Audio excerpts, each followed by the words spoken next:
The disciple had walked all day from the last town, and when he arrived in the market square, he realised that he had missed lunchtime. This was bad for 2 reasons. 1, there wouldn't be as many people around to hear the amazing things he had to tell them about Jesus, and 2, he hadn't had any lunch.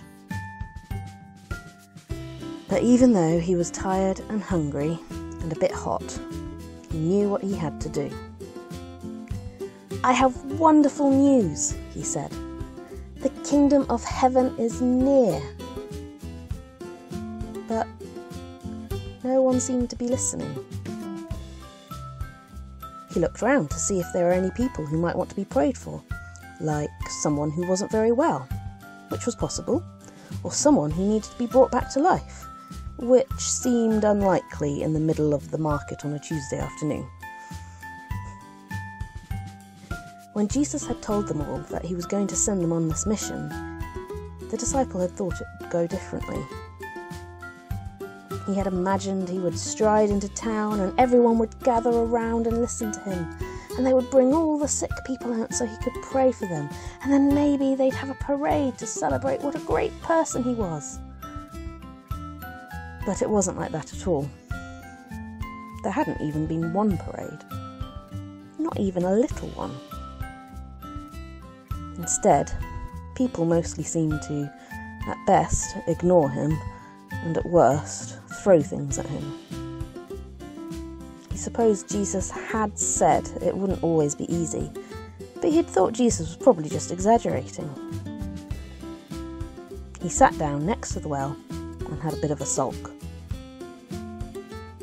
Just then, a little girl came over. "Hello," said the little girl. "Hello," said the disciple. "You look hot," said the girl. "Would you like a drink?"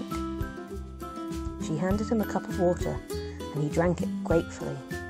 It was cold and refreshing. "What you doing?" said the girl. "I'm telling people the good news that the kingdom of heaven is near," said the disciple. The little girl's eyes grew wide. "Is it really?" she said. "That sounds like the sort of thing Jesus would say. Have you heard about him? My daddy says he's a very important person." "He's my best friend," said the disciple. "He's the one who told me to come here and give that message." "Wow," said the girl. "That's amazing. Oh, have you finished with your water?" He handed her the empty cup. "Bye," she said, and then she paused. "Will you tell Jesus about me?" "Do you know," said the disciple, "I think I will." She grinned and ran off into one of the houses that lined the square. The disciple got up and started walking. If he hurried, he could make it to the next town before the end of the day. He set off with a spring in his step.